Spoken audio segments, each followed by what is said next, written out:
சரி சார், பேசாமல் இந்த டேப்லெட்டை எல்லாருக்குமே கொடுத்துற வேண்டியதானே, கர்ப்பப்பைக்கு அதிக ரத்தம் ஓட்டம் போச்சு அப்படின்னா குழந்தைக்கு நல்லது தானே அப்படின்னு நினச்சிங்க அப்படின்னா அதுதான். ஸோ பிளட்டும் எடுத்தாங்க. அந்த பிளட்டை எடுத்துட்டு அந்த வேல்யூவையும் வச்சு ஒரு ரிஸ்க்கை கால்குலேட் பண்ணாங்க. அப்படி கால்குலேட் பண்ண ரிஸ்க்கு தான் வர ரத்த ஓட்டம் கம்மியாக இருந்தது அப்படின்னா அது 4ஆம் 5ஆம் மாதத்தில் சரியாகிறதுக்கு தான் வாய்ப்பு இருக்குது. ஒரு 25%. வணக்கம்.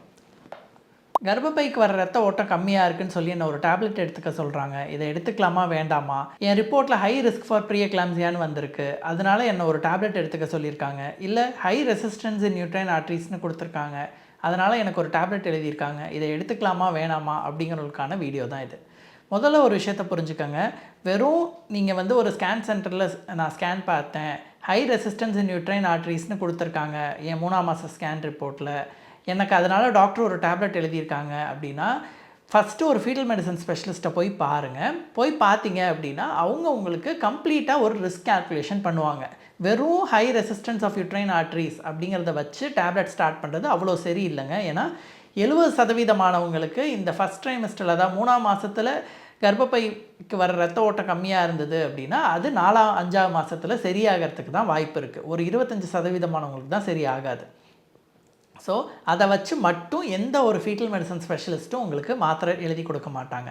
இல்லை சார், நான் வந்து ஒரு ஃபீட்டல் மெடிசன் இன்ஸ்டியூட்டில் தான் போய் ஸ்கேனே பார்த்தேன், அங்கே வந்து எனக்கு மீன் ஆர்டீரியல் ப்ரெஷர், அதாவது 2 கையிலையும் ஒரே நேரத்தில் பிபி பார்த்தாங்க, என்னோடய ஹிஸ்ட்ரியும் எடுத்தாங்க, எனக்கு முன்னாடி குழந்தை இருக்கா இல்லையா, எங்கள் அம்மாவுக்கு பிபி வந்ததா இல்லையா நான் வயிற்றில் இருக்கும் போது, அதெல்லாமும் கேட்டு தெரிஞ்சுக்கிட்டாங்க, என் ஹைட் வெயிட்டையும் மெஷர் பண்ணாங்க, ப்ளஸ் ஸ்கேன் பார்த்து அதுலேயும் கர்ப்பப்பைக்கு வர ரத்த ஓட்டமும் இந்த மாதிரி இதாக இருக்குங்கிறதும் சொன்னாங்க, கம்மியாக இருக்குங்கிறதும் சொன்னாங்க.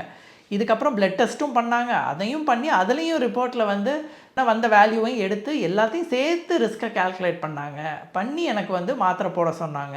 அப்படின்னா இது வேறு அது வேறு, அதை நல்லா புரிஞ்சுக்கோங்க. ஸோ பிளட்டும் எடுத்தாங்க. அந்த பிளட்டை எடுத்துட்டு அந்த வேல்யூவையும் வச்சு ஒரு ரிஸ்க்கை கால்குலேட் பண்ணாங்க. அப்படி கால்குலேட் பண்ண ரிஸ்க்கு தான் சுப்பீரியர், அதை புரிஞ்சுக்கோங்க. அதாவது இந்த 4 விஷயத்தையும் சேர்த்து வர ரிஸ்க்கு தான் வந்து சுப்பீரியர். இதில் ஏதோ ஒரு விஷயம் அப்நார்மலாக இருக்குது, இல்லை எனக்கு போன ப்ரெக்னென்சியில் பிபி வந்தது, இந்த தடவை கர்ப்பப்பைக்கு வர ரத்த ஓட்டம் கம்மியாக வருது, இல்லை பிளட் வேல்யூ கொஞ்சம் கம்மியாக இருக்குது அப்படின்னு ஒரு விஷயத்தை வச்சு ஆஸ்பிரின் யூஷுவலாக ஸ்டார்ட் பண்ண மாட்டோம். ஸோ நாங்கள் எப்போ ஸ்டார்ட் பண்ணுவோம் அப்படின்னா இது எல்லாத்தையும் சேர்த்து ரிஸ்க்கை கால்குலேட் பண்ணுவோம். ரிஸ்க்கை கால்குலேட் பண்ணி அந்த ரிஸ்கில் வந்து ஹை ரிஸ்க் இல்லை லோ ரிஸ்க்குன்னு வரணும். அப்போ தான் வந்து டேப்லெட் ஸ்டார்ட் பண்ணுவோம். சரி சார், என்ன டேப்லெட் இது, எவ்வளோ ஸ்டார்ட் பண்ணணும் அப்படின்னா ஆஸ்பிரின் அப்படிங்கிற டேப்லெட் தான். இது ரொம்ப காஸ்ட்லியான டேப்லெட்லாம் கிடையாது, ரொம்ப விலை கம்மியான ஒரு டேப்லெட் தான். அதே மாதிரி இது 150 மில்லிகிராம் போடணும். இந்த 150 மில்லிகிராம்ங்கிறது டெய்லி போடணும். அப்படி டெய்லி போட்டுகிட்டே வரீங்க அப்படின்னா இது கிட்டத்தட்ட 36 வாரம் வரைக்கும், அதாவது 9ஆவது மாதம் வரைக்கும் போடணும். போட்டால் தான் இது எஃபெக்டிவ்.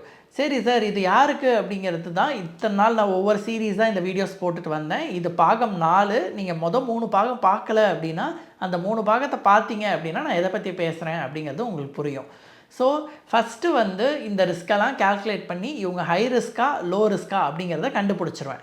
ஸோ இந்த ஹை ரிஸ்க் அப்படின்னா இவங்களில் இப்போ ஒரு 1 in 90 அப்படின்னு வந்திருக்குன்னா 90 பேரில் ஒருத்தருக்கு தான் பிபி வரத்துக்கு வாய்ப்பு இருக்குது. ஆனால் அந்த ஒருத்தரையும் வர விடக்கூடாது, அதுதான் எங்களோட வேலை. ஸோ அப்படி வராமல் இருக்கிறதுக்கு இந்த 90 பேருக்குமே, அதாவது இந்த ஹை ரிஸ்க்னு வர எல்லாருக்குமே வந்து கர்ப்பப்பைக்கு வர ரத்த ஓட்டத்தை அதிகப்படுத்துறதுக்காக கொடுக்குற டேப்லெட் தான் இது. சரி சார், பேசாமல் இந்த டேப்லெட்டை எல்லாருக்குமே கொடுத்துற வேண்டியதானே, கர்ப்பப்பைக்கு அதிக ரத்தம் ஓட்டம் போச்சு அப்படின்னா குழந்தைக்கு நல்லது தானே அப்படின்னு நினச்சிங்க அப்படின்னா அதுதான் தப்பு. ஏன்னா அதிகமாக கர்ப்பப்பைக்கு ரத்த ஓட்டம் ஒரு நார்மலாக நஞ்சு கொடி இருக்கிற ஒரு பொண்ணுக்கு கொடுக்குறேன் அப்படின்னா அவங்களுக்கு குழந்தை பிறந்ததுக்கப்புறம் அதிகமாக ரத்தம் வரத்துக்கு வாய்ப்பு இருக்குது. அதாவது போஸ்ட்மார்ட்டம் ஹெமரேஜ் அப்படின்னு சொல்லுவோம், பிபிஹெச் அப்படின்னு. அந்த மாதிரி அதிகமாக ப்ரெக்னென்சி நேரத்தில் ரத்தம் வரத்துக்கு வாய்ப்பு இருக்குது, மற்ற காம்ப்ளிகேஷன்ஸ் வரத்துக்கு வாய்ப்பு இருக்குது. ஏன்னா இந்த மாதிரி ஃபாரின் கண்ட்ரியில் ஒரு தடவை எல்லாருக்கும் கொடுத்தாங்க இந்த டேப்லெட். அதாவது எல்லா வயசானவங்களுக்கும் பேசாமல் இந்த ஆஸ்பிரினை கொடுப்போம், அவங்களுக்கு வந்து எதுவும் நல்லது தானே, அதிகமான ரத்த ஓட்டங்கள் இதயத்துக்கு இதுக்கெல்லாம் போகிறது நல்லது தானே அப்படின்னு. ஆனால் அவங்களுக்கு அதிகமான ஹெமரேஜ், அதாவது மூளையில் ரத்த கசிவு, இந்த மாதிரி அதிகமான பிரச்சனைகள் நடந்தது. அதனால தான் இதை வந்து எல்லாருக்கும் கொடுக்க முடியாது.